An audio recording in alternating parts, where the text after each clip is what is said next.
enteric fever in children. This brief session contains pathogenesis, clinical features, diagnosis and treatment of enteric fever. First of all, what is enteric fever? Enteric fever includes both typhoid fever and paratyphoid fever.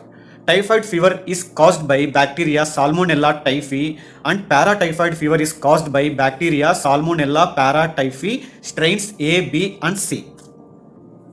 And transmission of this infection is through feco-oral route, that means through contaminated food and water. And incubation period of this infection is 5 to 8 days. And coming to the pathogenesis of this infection. Through contaminated food and water, the bacilli are ingested into the stomach. After ingestion into the stomach, they invade the lymphoid follicles of small intestine.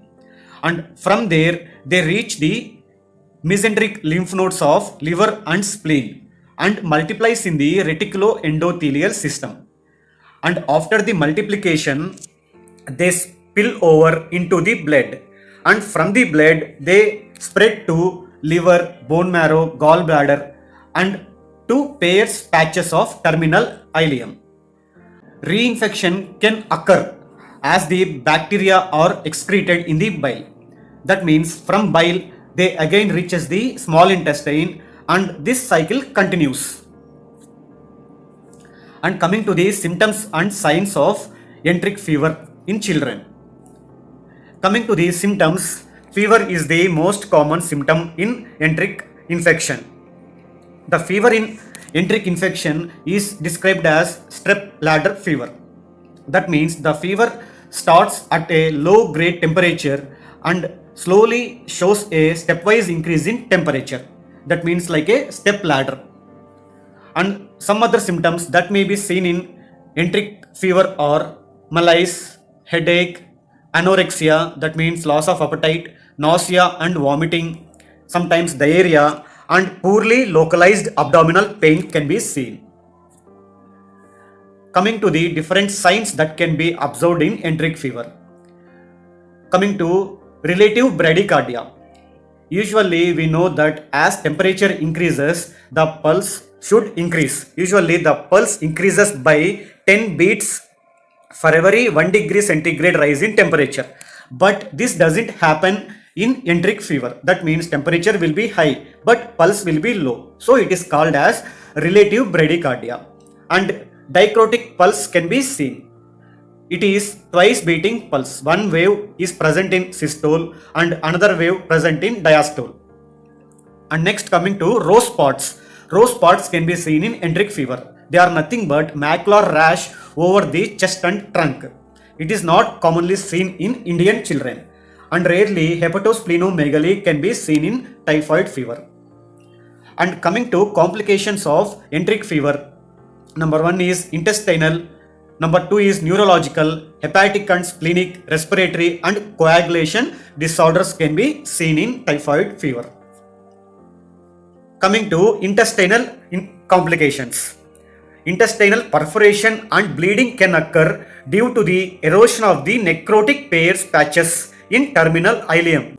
And neurological complications can also be seen in enteric fever. They are meningitis, encephalopathy, ataxia and psychosis.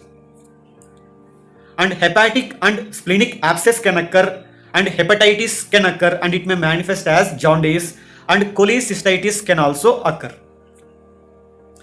And other complications like pneumonia and DIVC, that means disseminated intravascular coagulation, can be seen.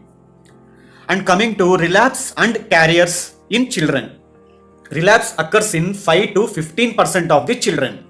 Relapse is more common with cephalosporins and carrier state is rarely seen in children. And coming to the diagnosis aspect of enteric fever. Various methods used for diagnosis of enteric infection are: number 1, blood culture, urine culture and stool culture. Number 2, complete blood picture. Number 3, Vidal test. And number 4, typhi dot test.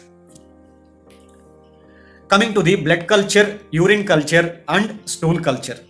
Blood culture is the gold standard method for the diagnosis of enteric fever in children. Blood culture should be done within the first week of illness and before the starting antibiotics. But blood culture is not routinely done. And urine culture and stool culture are also not recommended nowadays. And next investigation that may be useful is complete blood picture. Total leukocyte count may be decreased or normal in enteric fever. And anemia and thrombocytopenia may be seen in severe disease. Next, coming to the Vidal test. First of all, remember that Vidal test has several limitations. Vidal test detects antibodies against H and O antigen of the bacteria. O antigen is common to both Salmonella typhi and Paratyphi, and H antigen is specific to the species. And anti-O titers rise early and decline early. Anti-H titers rise and decline late. That means first titers to be raised are the anti-O titers. To consider the Vidal test as a positive test, both O and H titers should be more than 1:160. Actually speaking, 1:160 is considered as weakly positive and 1:320 is considered as strongly positive. Next, coming to the Typhi-DOT and Typhi-M test. Typhi-DOT test is nothing but a rapid diagnostic test using a ELISA kit, and it can detect IgM and IgG antibodies within 2 to 3 days of the enteric infection, and it takes 1 hour to read the test. Coming to Typhi-M, it detects only IgM antibody and the result can be read within 15 minutes. And next, coming to the treatment aspect of enteric fever in children. Many children can be treated at home with oral antibiotics. There is no rule that all children should be given IV antibiotics in the initial days of treatment. Coming to the treatment of uncomplicated enteric fever. First line oral drugs are cefixime and azithromycin. Cefixime is a cephalosporin and azithromycin is a macrolide antibiotic. First drug of choice will be oral cefixime, which is given at a dose of 20 mg per kg per day. It is given in a BD dose and maximum 400 mg per day can be given. And this duration of course for oral cefixime is 14 days. And next, coming to the second drug of choice, that is oral azithromycin. It should be given at a dose of 20 mg per kg per day. OD dosing is preferred and it should be given on empty stomach, and maximum of 500 mg per day can be given. Duration of the course for oral azithromycin is 7 days.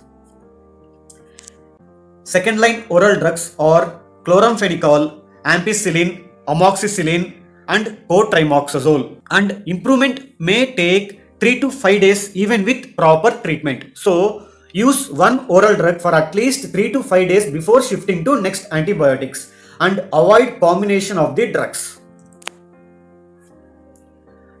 And for MDR cases, that means in children not responding to cefixime and azithromycin, the child is stable and can take orally, fluoroquinolones can be used as a last resort.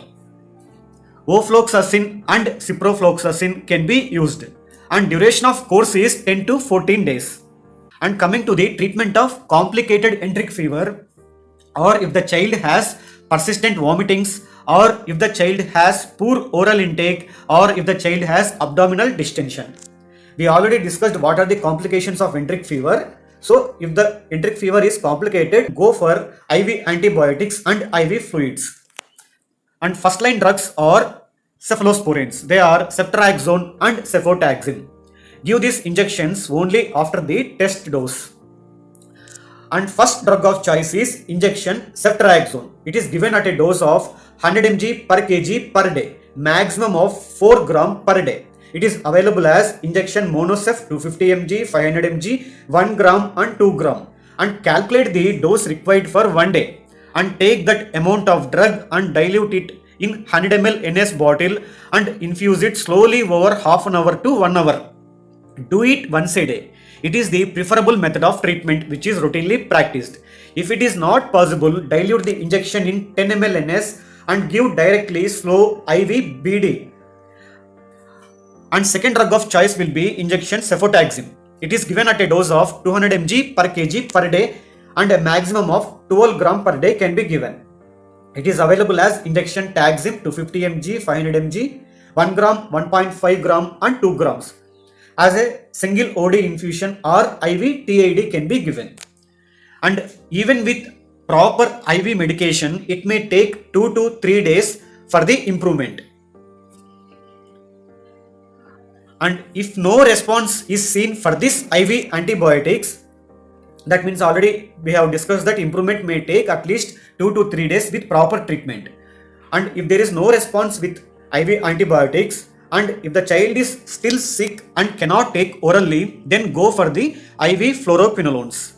For example, ofloxacin, which can be given at a dose of 15 to 20 mg per kg per day, IV BD dosing can be given, and at a maximum of 400 mg per day can be given. It is available as injection Janosin 100 ml bottle. 100 ml contains 200 mg. And ciprofloxacin, same as oral dose 15 to 30 mg per kg per day can be given. IV BD can be given, and a maximum of 1500 mg per day can be given. It is available as injection Cifran 100 ml bottle. 100 ml contains 200 mg.